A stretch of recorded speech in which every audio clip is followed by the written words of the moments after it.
You know what nobody tells you? The most powerful moment in your healing isn't when you block her.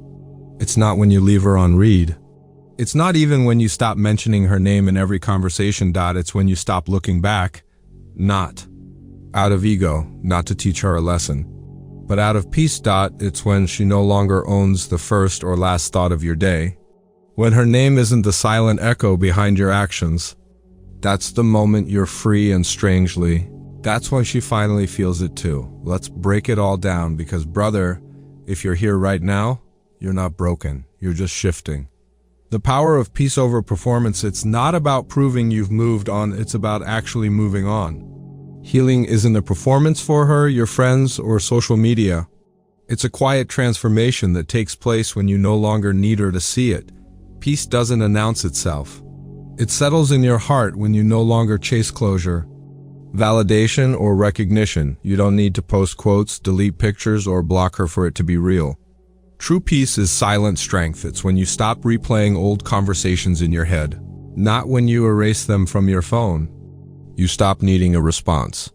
You stop waiting for her to notice your absence. Letting go isn't always dramatic. Sometimes it looks like finally sleeping without that weight on your chest.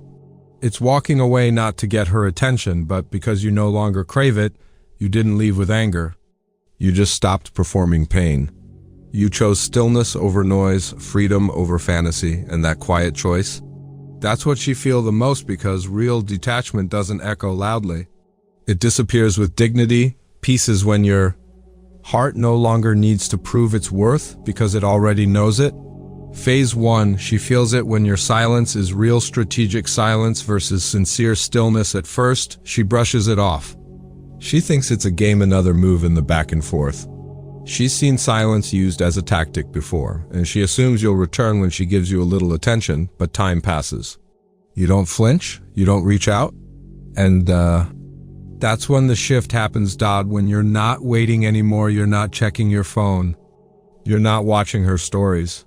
You're not lingering in the hope that she notice your absence. Because this time, the silence isn't about getting a reaction, it's about reclaiming your peace. You're not holding your breath anymore. You've exhaled. Echoes of a presence that's gone. Real silence is powerful. It doesn't scream, it doesn't beg, but it lingers. It leaves a hollow where your energy used to live. And when a woman feels that stillness, truly feels that you're not orbiting around her anymore, it unsettles her. Not out of ego, but because your absence is no longer emotional bait. It's freedom, and that kind of silence, it's unforgettable. Phase 2, she misses your emotional availability. She notices the lock on the emotional door. You were her safe place, the one who answered the 2 a.m. texts, who listened without judgment, who cared even when she didn't. You gave her a version of emotional presence most men don't offer. And for a while, she depended on it, even if she didn't admit it. But now, that door is closed. Not with anger, but with clarity. You're not reacting. You're respecting yourself. You're no longer jumping at every notification. You're not decoding mixed signals or clinging to the hope that this time she'd choose you fully. Because you've outgrown the role of emotional backup. This isn't silence out of spite, it's space out of self-worth. Breadcrumbs don't feed you anymore. You've realized you were starving while settling for scraps. And now you crave more depth, more honesty, more reciprocity. You'd rather sit at your own table in solitude than beg for bits of connection that never satisfied you. She feels the absence, not just of your presence, but of the emotional nourishment she once took for granted. And that emptiness? It reminds her just how full you used to make her feel. Phase 3. She can't ignore the new you. From reactive to reflective, you used to rush in with emotion, trying to patch things up. Explain yourself, seek answers. You'd chase clarity in chaos and fight to be understood. But now, you sit with your silence. You've learned that not every storm deserves your energy. You don't react, you reflect. You don't chase, you choose peace. You've become grounded, not guarded. You haven't hardened. You haven't built walls. You've just built a foundation. One that doesn't shake when someone pulls away. You're still capable of love. Still emotionally deep, but no longer available on demand. You no longer perform for love, validation, or attention. You've tapped into something deeper, self-respect. She wonders, did I ever know him? Now she's confused, curious, maybe even shaken. The man she thought she knew, the one who was always available, always emotionally exposed, is gone. And in his place stands someone unfamiliar, calm, focused, evolved. She's left wondering if she ever really knew you at all. But here's the truth. She only knew the draft. This is the final version. Not edited for her approval, written in the language of your own growth. Phase 4. You protect your peace at all costs. If it costs your peace, it's too expensive. That's your new standard. No more draining conversations. No more walking on emotional eggshells. You've realized that peace is not a luxury, it's a necessity. And anything that disrupts it, no matter how familiar or tempting, is simply too costly. Self-respect is. The new boundary: before, you'd bend, break, give second chances just because you felt something. You'd respond to late-night messages. You'd reopen doors you knew should stay shut. But now, you've stopped mistaking emotional access for connection. Your silence isn't cold, it's sacred. It's how you protect what you've built. Inside. Her access is now expired, not because you hate her, not because you're angry, but because you've upgraded. You've outgrown the version of you that needed her validation. She no longer has the emotional clearance to enter. Not because you closed the door in spite, but because you finally locked it in peace. You didn't change out of pride. You changed out of preservation, and now she can't reach you, not because you're hiding, but because you're finally home. Phase 5. Your life is blooming without her. Healing looks like joy, not just survival. You're no longer counting days since she left. You're not faking smiles or forcing distractions. This isn't just getting by, it's growth, real, radiant growth.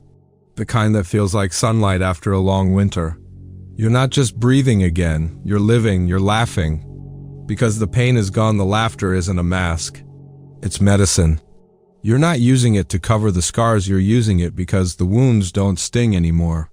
What once hurt now feels distant, not erased but transformed.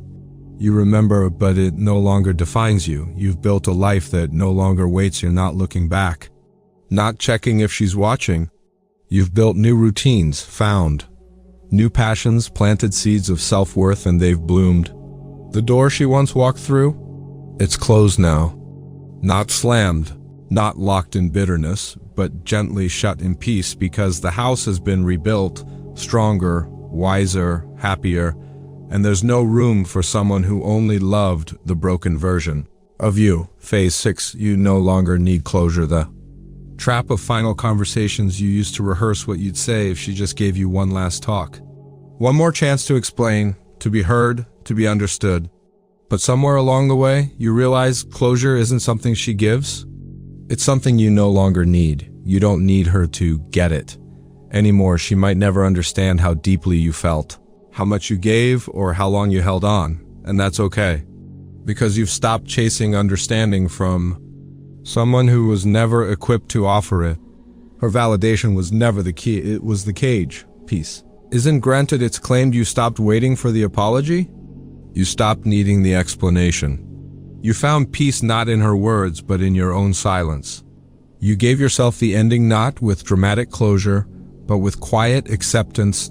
No confrontation, no performance, just the gentle final decision.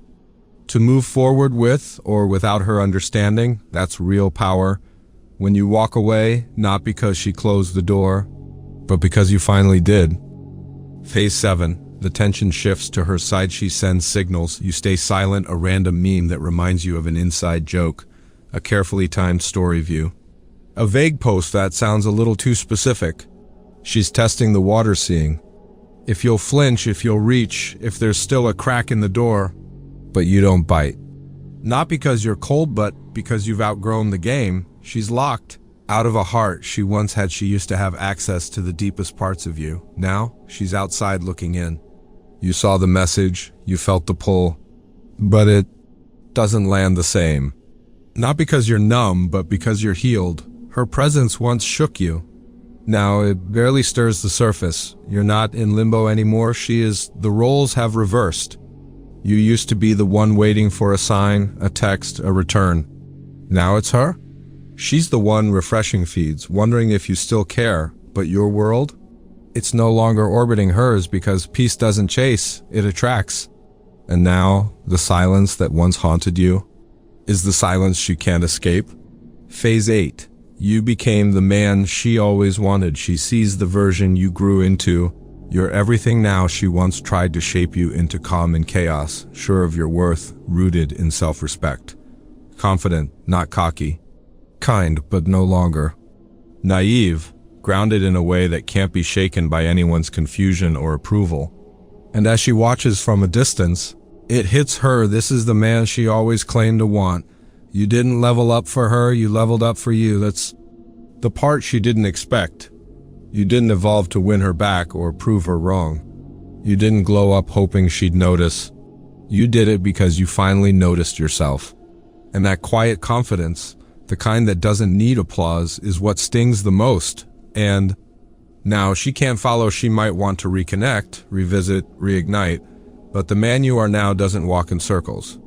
He moves forward with intention, with clarity, with quiet fire. You're not looking back. Not because you're bitter, but because you've become the man who finally honors his own growth. She lost you in your raw form. Now she watches you rise and realizes you were the one all along. Why real power is quiet, it's not revenge, it's release. Real power doesn't parade itself. It doesn't seek to prove a point or force regret. It's not about posting your glow up or crafting silence as a trap. True strength is when you no longer need her to hurt in order for you to heal. You didn't move on to make her feel something. You moved on because you finally felt enough. When you're free, you don't look back. Freedom isn't loud. It doesn't knock on her door or linger in her notifications. It simply exits gracefully, peacefully, fully. You're not hoping she sees your growth, your peace, your progress. You're not waiting for her to get it. Because you no longer need an audience for your transformation. You're not healed because she noticed. You're healed because you stopped needing her to notice. That's the difference. That's the power when your heart no longer flinches at her name. When your silence isn't forced but effortless. When her presence doesn't shake your peace. That single quote S when you know the power was never in proving you're over her. It was in finally being over the version of you who needed to. Conclusion, brother, if this resonates. If you felt that internal click where you stopped looking back, not with anger but with peace, then you've shifted. You're not chasing. You're not trying to fix. You're just being calm, whole, forward, moving. This is the quiet revolution. This is what healing actually looks like. Drop the word shifted in the comments and let's see how many of us are rising not to prove anything but simply to be free.